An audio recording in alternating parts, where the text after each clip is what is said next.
Hi everyone, I'm Brenda Harvey, author of The Conspiracy, and today we are going to be talking about something you've probably heard in school before. It's called Plot Mountain.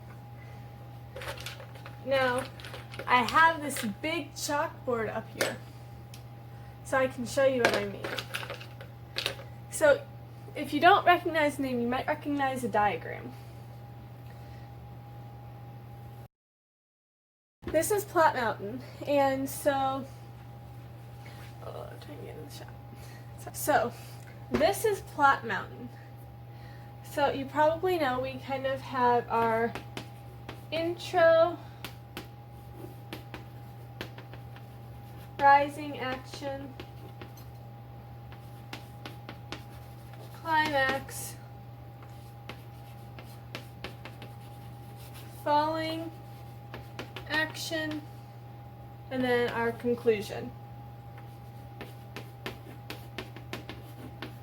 I feel so much like a teacher now. Okay, so maybe this doesn't make any sense, but this is kind of the diagram you would want to be using to kind of plan out your plot. If you are going to plan out your plot, you should probably have a rough idea of your climax, what's going to happen in between, and what's going to happen towards the very end.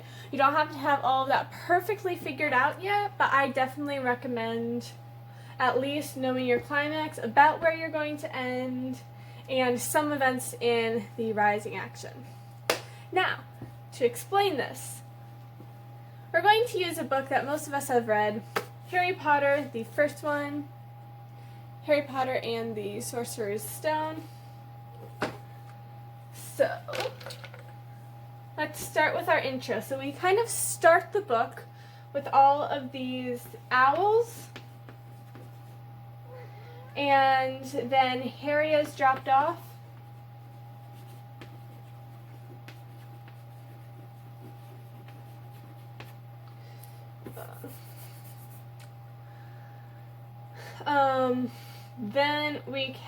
Then we go to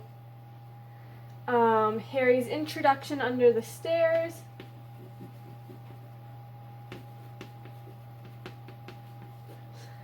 Now, people will debate about this all the time, if the zoo is part of the rising action or the intro. I think it is part of the rising action, but if you think it's part of this introduction, that's fine.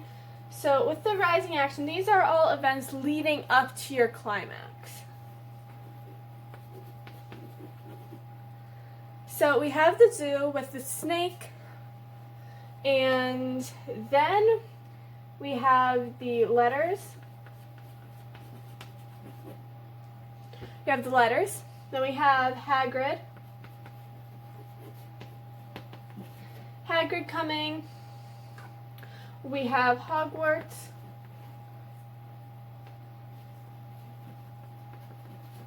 Halloween.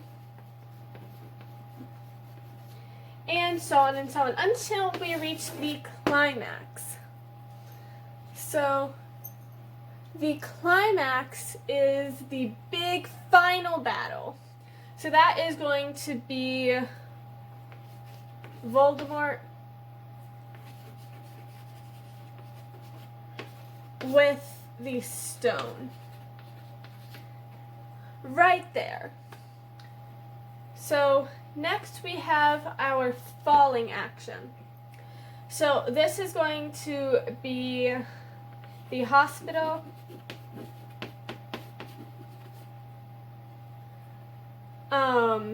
going back to the Dursleys,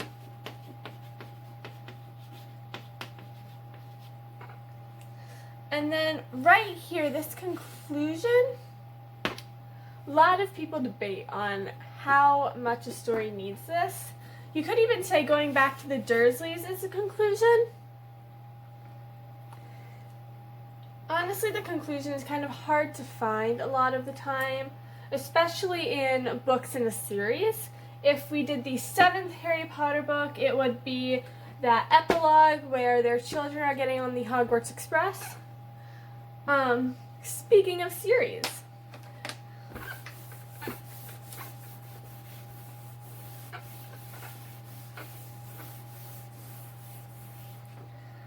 a lot of series will have diagrams like this.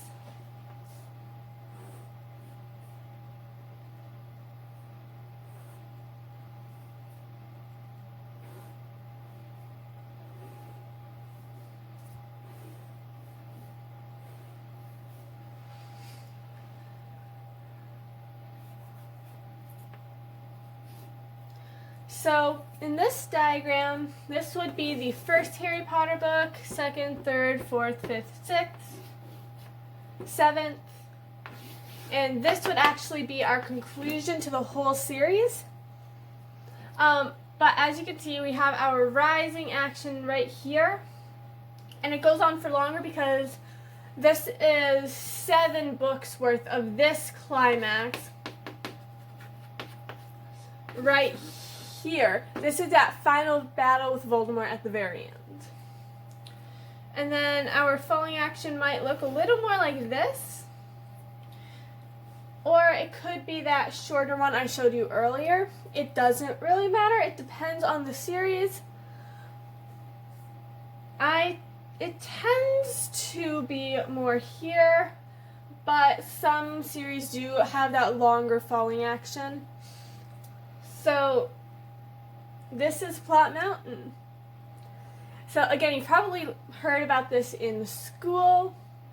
You've probably filled out the diagram with your own work for school, and you probably hated it. But if you do want to be an author, having some sort of plan is always good. For those of us who have not read The Conspiracy, I am not going to show you my Plot Mountain for that. Maybe in a later video when the second book comes out, since you probably would have read The Conspiracy by then, I might show you my Plot Mountain for that. But for now, we're just going to look at the Harry Potter and this Plot Mountain. But yeah, anyway, that is all I have for you today. Happy New Year! Yeah, so my last video is the last day of 2020. It is now 2021, and yeah, Happy New Year, everyone! Hopefully. Anyway, so I will see you guys next time.